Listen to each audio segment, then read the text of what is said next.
എന്നാ നീ ഇനി ജോലിക്ക് ജോയിൻ ചെയ്യുന്നത്? നാളെ കഴിഞ്ഞ് പോണം. കല്യാണം കഴിഞ്ഞിട്ട് 1 മാസമായില്ല. അതിനു മുമ്പേ പോയാ ഇവിടെ എത്രമാത്രം ദുഃഖിക്കും. എന്ന് കരുതി പോവാതിരിക്കാൻ പറ്റുമോ? ഇനി അവിടെ ചെന്നൊരു ക്വാർട്ടേഴ്സ് തരപ്പെട്ട് കിട്ടിയാൽ ഇവളെയും കൊണ്ടുപോകണം. ഓ അത് ശരി. പിന്നെ ഞങ്ങൾക്ക് ആരാ ഒരു കൂട്ടുള്ളത്? എനിക്കും കൂടി ഒരു സഹായത്തിനാ നിന്നെ കൊണ്ട് ഉടനെ പെണ്ണ് കെട്ടിച്ചത്. ഞാൻ പറഞ്ഞത് മോനെന്ന് കേക്ക്. ഈ ജോലി വേണ്ടെന്ന് വെക്കേ. നാട്ടിൽ എന്തെങ്കിലും ഒരു ബിസിനസ് തുടങ്ങ്. വീട്ടിൽ നിന്ന് ദിവസവും പോയി വരാവുന്ന രീതിയിൽ. അമ്മ എന്തായി പറയുന്നത്? ഒരു ബിസിനസ് എന്നൊക്കെ പറഞ്ഞാൽ അതിന് കാശ് ഒത്തിരി വേണ്ടേ? ആ, ചെറിയൊരു ബിസിനസ് തുടങ്ങാൻ പോലെ 3-4 ലക്ഷം രൂപ വേണ്ടേ? ഓ അതിനൊക്കെ വഴിയുണ്ട്. മായ വിചാരിച്ചാൽ നീ ശേഖരൻകുട്ടിയുടെ കാര്യം പറഞ്ഞ അവ സഹായിക്കാതിരിക്കില്ല. നിന്റെ ഭർത്താവിനടുത്ത് ജീവിക്കാൻ വേണ്ടിയല്ലേ? ഞാൻ എങ്ങനെ പറയാ? നീ അമ്മയുടെ പിറന്നാളിന് പോണെന്ന് പറഞ്ഞില്ലേ? നാളെ എല്ലാവരും അവിടെ വരും. അവസരം നോക്കി സംഗതി അവതരിപ്പിച്ച കാര്യം നടക്കും. Good morning Premendra. രാവിലെ എങ്ങോട്ടാ? ഞാനൊന്ന് വെളിയിലേക്ക് ഇറങ്ങിയിട്ട്. എന്താ നിന്റെ കയ്യില്?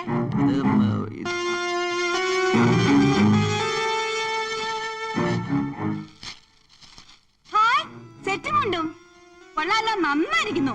മോളെ നീ ഇത് കണ്ടോ? ഇത് അമ്മയുടെ പിറന്നാളിന് വാങ്ങിയതാ. അത് ശരി, ഇന്നാണോ എന്റെ പിറന്നാള്? ഓ, ഞാനിതൊന്നും ഓർക്കാറേ ഇല്ല കേട്ടോ. അതല്ല, എന്റെ അമ്മയുടെ പിറന്നാളിനാ. അപ്പൊ ഞാൻ നിന്റെ അമ്മയല്ലേ? അല്ലാന്ന് പറഞ്ഞില്ലല്ലോ. എന്റെ അമ്മയുടെ എല്ലാ പിറന്നാളിനും ഞാനുണ്ടായിരുന്നു.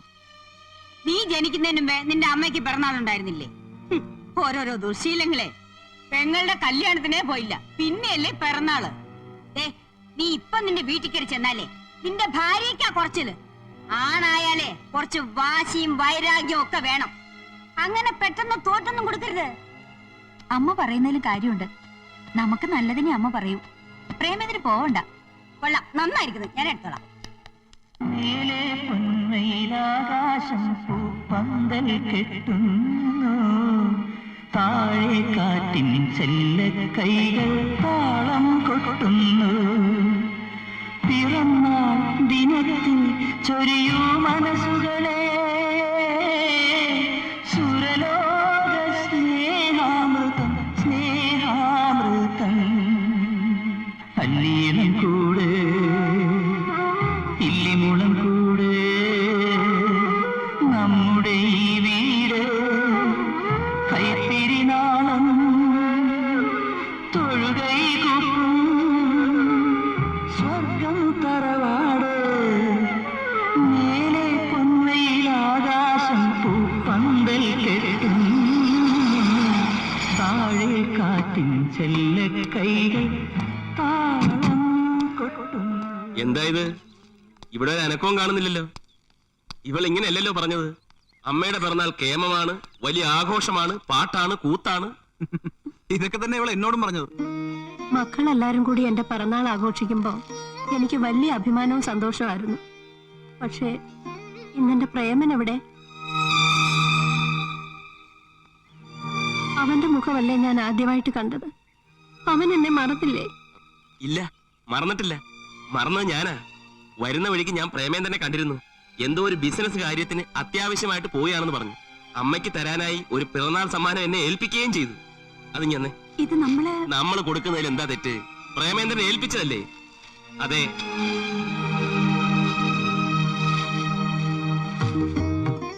സെറ്റും ഉണ്ടു. എല്ലാ വർഷവും അവൻ ഇതാ തരാറ്. ഞാനിപ്പോ എന്ത് സമ്മാനം അമ്മയ്ക്ക് തരിക? ഒന്നും കരുതിയിട്ടില്ലല്ലോ. നിങ്ങൾ വന്നത് തന്നെ വലിയ സന്തോഷമല്ലേ?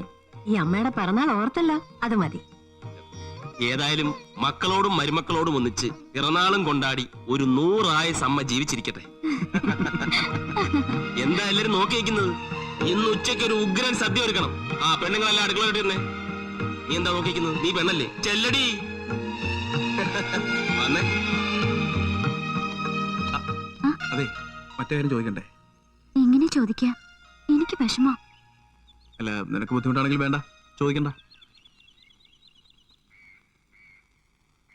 ശേഖരൻകുട്ടി, നീയാടാ ഈ കുടുംബത്തിലെ വിളക്ക്. ദുഃഖത്തോടെ കടന്നു പോകേണ്ട ഈ ദിവസത്തില് സന്തോഷം കൊണ്ടുവന്നത് നീയാ. നീ പ്രേമേന്ദ്രനെ കണ്ടിട്ടില്ല എന്നുള്ളത് എനിക്കറിയാം. ഇതൊക്കെയല്ലേ നമുക്ക് ചെയ്യാൻ പറ്റൂ. ആ അമ്മയുടെ മുഖത്തെ സന്തോഷം ശ്രദ്ധിച്ചോ? അത് മതി.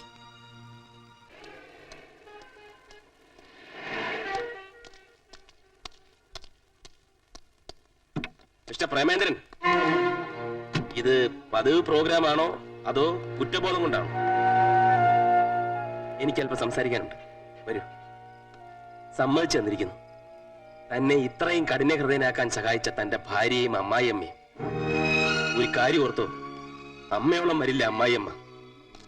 അമ്മയുടെ പിറന്നാളെങ്കിലും ഓർമ്മിച്ചെത്തുമെന്ന് കരുതി തനിക്ക് വേണ്ടി കാത്തിരിക്കായിരുന്നു തന്റെ അമ്മ. 100 വർഷം തപസ്സിരുന്നാലും അതുപോലെ ഒരു അമ്മയെ തനിക്ക് കിട്ടില്ല. നിനക്കൊന്നും വേണ്ടാത്ത ആ അമ്മയെ എനിക്ക് തരുമോ?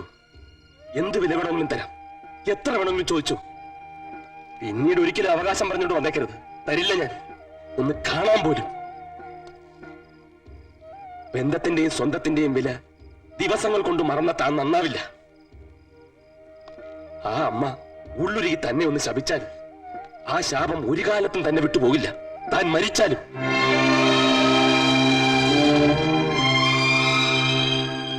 എനിക്കറിയാം തന്റെ അമ്മയ്ക്ക് അങ്ങനെ ശപിക്കാൻ കഴിയില്ലെന്ന്, അല്ലേ?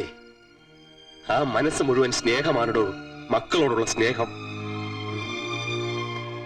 ഒന്നോർത്തോ, അച്ചി വീട്ടിൽ ഇങ്ങനെ പുറത്താൽ ഒരു പട്ടിയുടെ വില പോലും ഉണ്ടാവില്ലെന്ന്.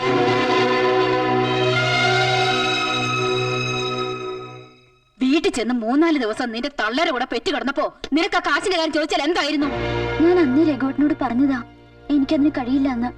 വീട്ടിലെ സ്ഥിതികളൊക്കെ അറിയാവുന്നതല്ലേ. ഓ, അത്രയ്ക്ക് മോശസ്ഥിതി ആണെങ്കിലേ എന്റെ മോന്റെ ജീവിതം തൊലയ്ക്കാനായിട്ട് നിന്നെ എന്തിനോട് ഇങ്ങോട്ട് കെട്ടിയെടുത്തത്?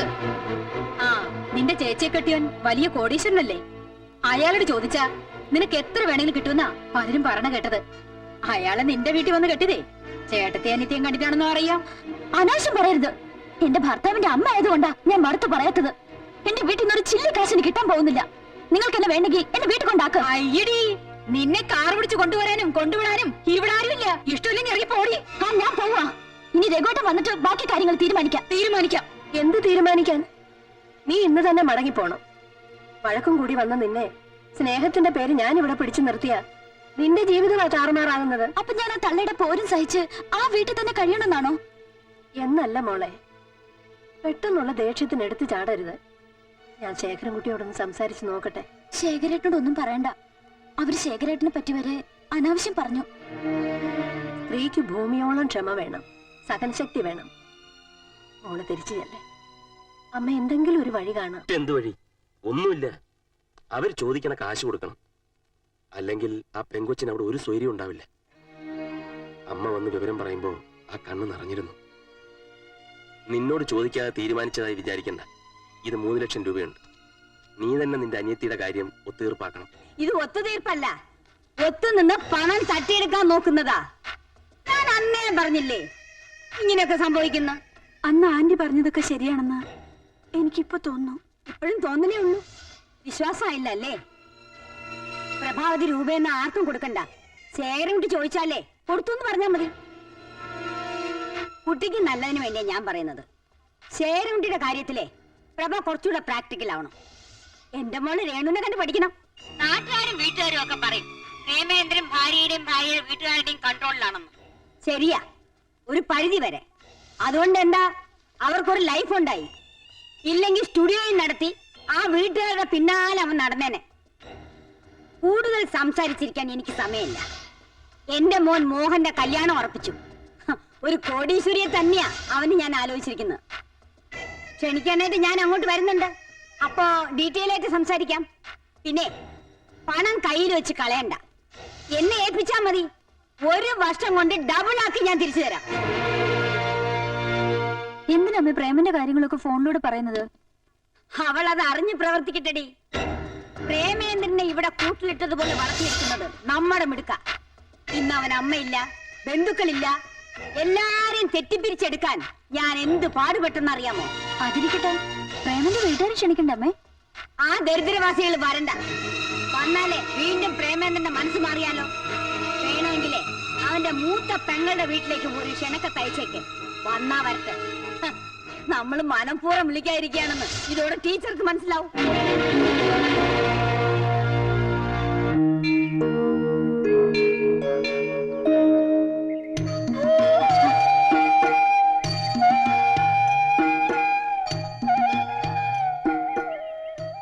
നീ മറന്നില്ല അല്ലേ?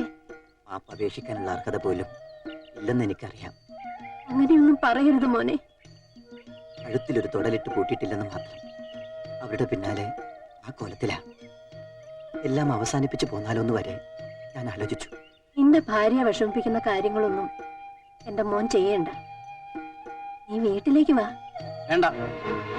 കുഞ്ഞുപെങ്ങളുടെ കല്യാണത്തിനും പെറ്റമ്മയുടെ പിറന്നാളിനും എത്താത്തവര് അങ്ങോട്ട് കയറണ്ട. ബാലേന്ദ്ര, ഇവിടെ കാത്തുന്നത് അമ്മയെ കാണാനുള്ള മോഹം കൊണ്ടല്ലെന്നറിയാം. പിന്നെന്താണാവോ വിശേഷിച്ച്? മോഹന്റെ കല്യാണം ഉറപ്പിച്ചു. ക്ഷണിക്കാനായിട്ട് ബന്ധുവീട്ടിലെ കല്യാണം ക്ഷണിക്കാൻ വഴിയോരത്ത് കാത്തുന്ന മോൻ. കൊള്ളാം, നല്ല നാട്ടു നടപ്പ്. ഇതും അവര് പഠിപ്പിച്ചു തന്നാണോ അതോ അവരറിയാതെ വന്നതോ? അവിടെ ആരാ ക്ഷണിക്കാനും പോകാനും ഒക്കെ ഉള്ളത്? ഓ, ഞാനത് മറന്നു. ഇപ്പൊ അവിടുത്തെ ആളല്ലേ, അപ്പൊ തീർച്ചയായിട്ടും ക്ഷണിക്കും. ഞാൻ അങ്ങനെ ഒന്നും ചിന്തിച്ചിട്ടില്ല. കല്യാണം വരുന്ന ഞായറാഴ്ച 26-ാം തീയതി. എല്ലാവരും വരണം, വരാതിരിക്കരുത്.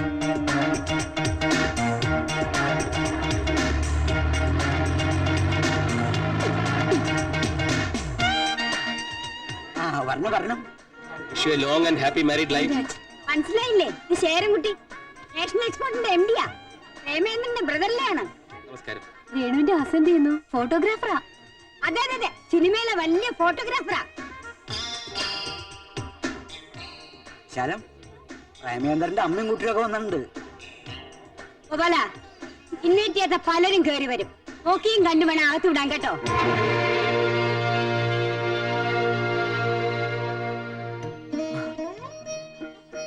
പൊള്ളിച്ച് പറഞ്ഞാണെന്ന് മനസ്സിലായില്ലേ? എന്തിനാ അമ്മ ക്ഷണിക്കാതെ വന്നത്? നിങ്ങളെ പ്രേമേന്ദ്രനെ വിളിച്ചു. ഞങ്ങളുടെ അടുത്ത് ക്ഷണക്കത്തും കിട്ടിയിരുന്നു. എല്ലാരും എത്തുമെന്ന് ഞാൻ ഒട്ടും പ്രതീക്ഷിച്ചില്ല. വാ, വരൂ. വേണു, ദേ കണ്ടില്ലേ, ഞാൻ പ്രത്യേകം ക്ഷണിച്ചിട്ട് വന്നതാ. പിന്നെ ആരെയാ ക്ഷണിക്കാതെ വന്ന കാര്യം ഇവര് പറയുന്നത്? അതെ, എന്റെ ഭാര്യയുടെ കുറെ ബന്ധുക്കൾ അലവലാദികളായിട്ട് പുറത്തു നിൽപ്പുണ്ട്. അവര് കയറി വന്നാ കയറ്റി വിടണ്ടെന്നാ പറഞ്ഞത്. ശംഖു, പോയി ഫുഡിന്റെ കാര്യമൊക്കെ നോക്കൂ.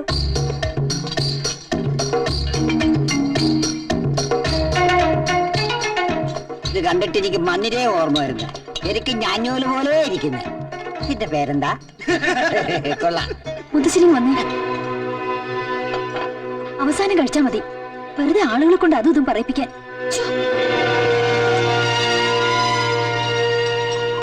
ഞാൻ ഇതുവരെ വലിയ വലിയ ആൾക്കാരുടെ കല്യാണത്തിലൊന്നും പോയിട്ടില്ല. നാട്ടില് നാക്കലായിട്ട് സദ്യ വിളമ്പും. ഞാനതൊരു പിടിപിടിക്കും. ഇവിടെ ഉണ്ടാക്കിയതൊന്നും തിന്നാൻ പോലും എനിക്കറിയില്ല. ഞാൻ കാരണം അവർക്ക് മോശമായില്ലേ? എന്റെ മുത്തശ്ശ, ഇവിടുന്നൊക്കെ ഭക്ഷണം കഴിക്കുന്നതിന് മുമ്പ് 2 എണ്ണം വീശണം. അപ്പൊ ഒരല്പം തൊലിക്കട്ടി കിട്ടും. ഞാനും കൂടാ. പിടിച്ചേ.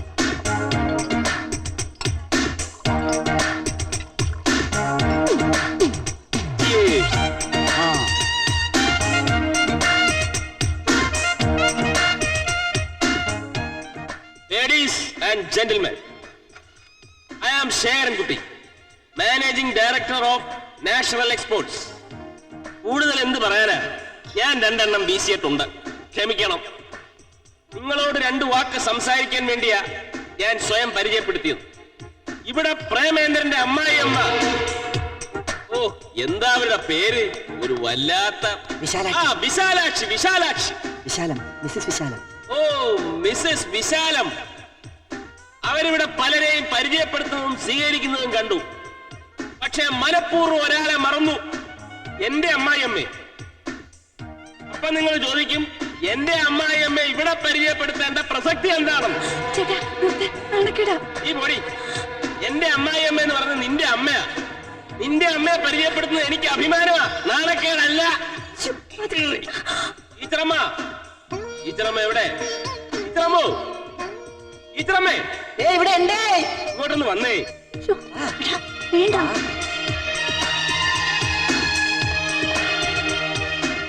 കേരളത്തിലെ ഏറ്റവും നല്ല മാതൃകാ അധ്യാപികയ്ക്കുള്ള ഗോൾഡ് മെഡൽ കരസ്ഥമാക്കിയ മഹത് വ്യക്തിയാ ഈ നിൽക്കുന്ന ശാരദ ടീച്ചർ. എന്റെ അമ്മായിയമ്മ അല്ല, എന്റെ അമ്മ. ഈ വേദിയിൽ ഗോൾഡ് മെഡൽ വാങ്ങിയ വേറെ ടീച്ചേഴ്സ് ഒന്നും ഇല്ലല്ലോ. അപ്പോ ഇവിടുത്തെ വിശിഷ്ടാതിഥി ഇവരല്ലേ? ഇവരെ മാനിക്കാത്തത് തെറ്റല്ലേ? നമ്മുടെ സ്റ്റില്ലെന്തിയെ? ഞാനിവിടെ ഉണ്ട്. ഒരു മിനിറ്റ്, ഇപ്പൊ അയാൾ പറഞ്ഞോണ്ട് ഫോട്ടോ എടുക്കാൻ. ഫോട്ടോഗ്രാഫർ നല്ല ഒന്നാന്തരം ഒരു ഫോട്ടോഗ്രാഫറാണ് ഈ വരുന്നത്. ദുരഭിമാനത്തിന്റെ പേരിൽ സ്റ്റുഡിയോ വരെ പൂട്ടിച്ചിട്ട് ഇപ്പൊ വീട്ടിലിരുത്തിരിക്കുക. അടിച്ച പണി മറക്കണ്ടടോ, ഒരെണ്ണം എടുത്തോ. ഇന്നൊരു കാര്യം, അങ്ങോട്ടും ഇങ്ങോട്ടും കശപിശ ഉണ്ടാക്കുമെങ്കിലും ഞങ്ങൾ കുടുംബക്കാരൊന്നാണേ. ഞങ്ങളുടെ കൂട്ടത്തിൽ 4 അമ്മായിയമ്മമാരുണ്ട്. പ്രശ്നങ്ങൾ ഉണ്ടാക്കാനും അവസാനിപ്പിക്കാനും വേണ്ടി വന്ന 2 എണ്ണം കൊടുക്കാനും പ്രാപ്തിയുള്ള അമ്മായിയമ്മമാർ. ആശാനിയമ്മേ ഒന്ന് വന്നേ. നാരായണിയമ്മേ വന്നട്ടെ. വിശാലാക്ഷമ്മേ വന്നട്ടെ. എല്ലാരും ഒന്ന് വന്നേ, ഒന്നിച്ചൊന്ന് നിന്നേ ഒരു ഫോട്ടോ എടുക്കട്ടെ. ഇനി ഇങ്ങനെ ഒന്നിച്ചൊന്നൊരു ഫോട്ടോ എടുക്കാൻ ചിലപ്പോ പറ്റിയെന്ന് വരില്ല. ഇതോടെ എല്ലാം തെറ്റി പിരിയുന്നാ തോന്നണത്. അമ്മേ അമ്മേ അമ്മേ അമ്മേ ഒന്ന് നിന്നേ. സെപ്പറേറ്റ് എടുക്കാം. ആദ്യം ഇതെടുക്ക്.